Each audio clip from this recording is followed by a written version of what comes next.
काय सांगाल आज रेडी का? रेडी. बापू काय सांगाल आज जी आहे ती तुम्ही भव्य जी आहे ती रॅली काढलेली आहे सोलापूर महानगरपालिकेच्या इलेक्शनसाठी शिवसेना संपूर्ण ताकदीने सज्ज झाले आहे. त्याचे हे उदाहरण आहे, कारण प्रभाग क्रमांक 7 मध्ये आम्ही अतिशय ताकदीने गेल्या वर्षी सुद्धा लढलो. या प्रभागामध्ये आम्हाला गेल्या वर्षी या नागरिकांनी चारीच्या चारी नगरसेवक शिवसेना धनुष्यबाणावर निवडून दिल्या आणि आज आम्हाला विश्वास आहे की प्रभाग क्रमांक 7 मध्ये आम्हाला या वर्षी सुद्धा या भागातले नागरिक माऊली आदरणीय शिंदे साहेबांनी केलेल्या कामाच्या विश्वासावरती चारही नगरसेवक धनुष्यबाणावर निवडून देतील. राहिला विषय सोलापूर शहराचा, जिल्हा प्रमुख या नात्याने मी संपूर्ण शहराबाबतीत पण मी या भूमिकेत आहे की भारतीय जनता पार्टीवर आमची युती झाली पाहिजे. या गोष्टीसाठी आम्ही सकारात्मक आहोत, पण जर आम्हाला सकारात्मक सोबत नाही घेतलं तर आम्हाला एकटा चलो शिवाय कुठला पर्याय राहणार नाही. मी आजही सांगतो की भारतीय जनता पार्टी बरोबर आम्ही युती करण्यासाठी तयार आहोत. जागा वाटपाचा काय फॉर्म्युला ठरलेला आहे? जागा वाटपामध्ये आज आमचे संजयजी कदम साहेब, ज्योतिदेव वाघमारे असतील, सीतारामजी मेत्रे साहेब असतील, खंदारे साहेब असतील, अमर पाटील साहेब असतील, या सगळ्यांच्या माध्यमातून बैठक झाली. पालकमंत्र्यांना आम्ही भेटलो, पालकमंत्र्याबरोबर त्यांचे पार्टीचे पदाधिकारीही होते. आम्ही त्यांना 40% जागा या शिवसेनेला मिळाल्या पाहिजेत या मत आम्ही त्यांना सांगितलेलं आहे. 40% जागा म्हणजे 40-42 जागा आम्हाला मिळाल्या पाहिजेत असा आम्ही त्यांना फॉर्म्युला दिलाय. पण त्यांनी सांगितलं की मी त्यांच्या लोकांशी चर्चा करतो आणि त्यानंतर आपल्याशी उद्या संध्याकाळीपर्यंत आम्ही काहीतरी घडामोडी सांगतो. युतीचा प्रस्ताव अजित पवार गटाला ठेवलेला नाही का? नाही, शिवसेना भारतीय जनता पार्टी हे नैसर्गिक मित्र आहेत. आम्ही पालकमंत्र्यांनी आमचा प्रस्ताव दिलाय.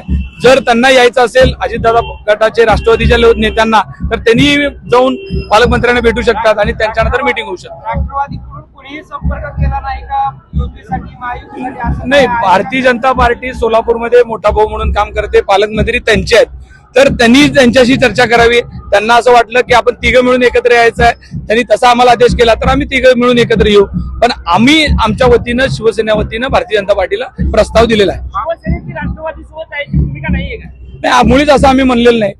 आमच्याकडे कोण आलंच नाही तर आम्ही त्यांना काय बोलणार आहे. आम्हाला शिवसेना भारतीय जनता पार्टी युती व्हावी ही आमच्या कार्यकर्त्यांची इच्छा होती, कारण आम्ही लोकसभेत त्यांचं काम केलंय, विधानसभेत काम केलंय.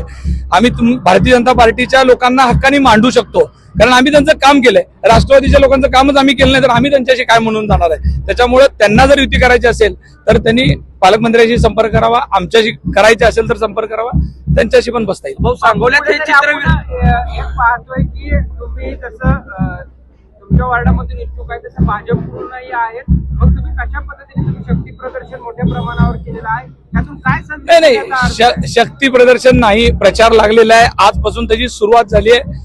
गणपतीला आरती करून आम्ही त्याची सुरुवात केलोय.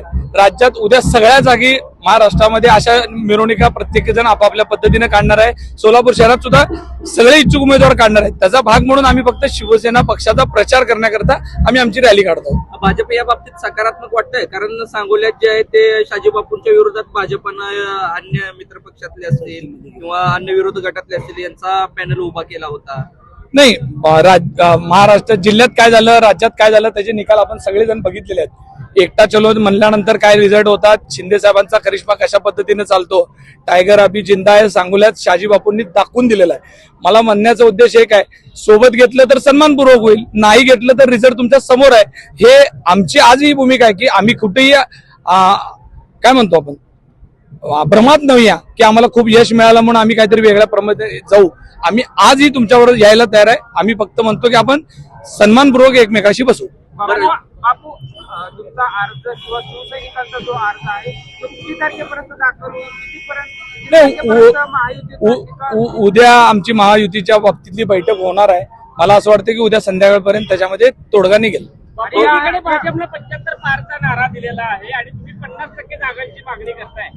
साहेब, कार्यकर्त्यांचा उत्साह असतो. आमचेही शिवसैनिक सांगतात की 102 सगळ्याच्या सगळ्या लढल्या पाहिजेत असं शिवसैनिकांचं म्हणणं आहे. पण शेवट हे नेतृत्व आपण राज्यामध्ये एकत्र आहोत.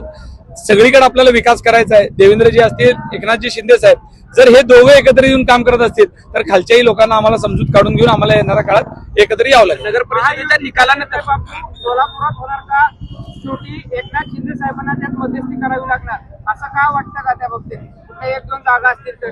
नाही, बघा, शिंदे साहेबांचा आदेश शिवसेनेमध्ये शेवट असतो. ज्या वेळेस आम्हाला अशा काही गोष्टी वाटतील की आम्हाला आमच्या शिंदे साहेबांपर्यंत या विषय न्यावं लागेल, पण त्यांनी सांगितलं होतं की स्थानिक पातळीवर तुम्ही एकत्र बसा, स्थानिक पातळीवर तुम्ही या सगळ्या गोष्टी सोडवण्याचा प्रयत्न करा. प्रस्ताव दिलाय, जेव्हा काही गोष्टी अडतील तेव्हा एकनाथजी शिंदे साहेबांची सुद्धा मदत घ्यावं लागेल आणि देवेंद्रजींची पण मदत आम्हाला घ्यावं लागेल. कारण शेवट इथल्या लोकांचा एखाद्याचा आरेरवीपणामुळं राज्यातली युती, शहरातली युती तुटली नाही पाहिजे. कारण कुठल्या नेत्यांचं इलेक्शन संपलंय, हे कार्यकर्त्यांचं इलेक्शन आहे. त्यामुळं आयाराम बाहेरचे गोळा करून भारतीय जनता पार्टी आम्हाला सांगत असतील की आमच्याकडे खूप चांगले उमेदवार आहेत, असं होणार नाही. तुम्ही रोज रात्री वेगवेगळ्या पक्षातनं लोक घेताय आणि तुम्ही सांगता आम्ही स्ट्रॉंग आहे, असं होणार नाही. की सांगोल्याच्या ह्या सगळ्या निकालानंतर चालेल. सांगोल्याच्या या सगळ्या निकालानंतर सेनेची बार्गेनिंग पॉवर वाढली असं म्हणता येईल. नाही, आम्ही कधीच मुळीत अहंकारात गेलेलो नाही की आम्हाला चांगलं यश आलं, शिंदे साहेबांवर लोक प्रेम करतात म्हणून आम्ही अहंकाराची भाषा कधीच बोलली नाही. शहाजी बापू सुद्धा एवढा मोठा निकाल लागल्यानंतर त्यांनी सांगितलं की भारतीय जनता पार्टी हा मोठा भाऊ म्हणून आहे, त्यांनी आम्हाला घेऊन गेलं पाहिजे, त्यांनी आमच्या सोबत राहण्याची भूमिका ठेवली पाहिजे होती. ते आजही त्या नेतेच असं बोलत असतील आमचे की आम्ही नम्र आहोत आणि आम्ही एकत्र यायला तयार आहे. त्यामुळे आम्हाला तर कार्यकर्त्याला असं बोलण्याचा कुठलाही अधिकार नाही. भाजपसोबत जर युती नाही झाली तर कुठल्या पक्षांना सोबत घेऊन लढा? नाही, भाजप बरोबर युती झाली तरी एकत्र जाऊ, युती नाही झाली तर एकला चलो. अन्य कुठल्या पक्षांना सोबत नाही, घ्या? आमच्याकडे कोणी संपर्कात आलं तर त्यांच्याशी चर्चा होईल, पण आमच्याकडे कोणी आलं नाही तर नक्की कशावर चर्चा होईल. बऱ्या विरोधातले जरी संपर्क आले तर त्याला सोबत घ्याल? नाही, असेल. आज तरी आम्ही भारतीय जनता पार्टीवर युतीच्या बाबतीत बैठक करत आहोत.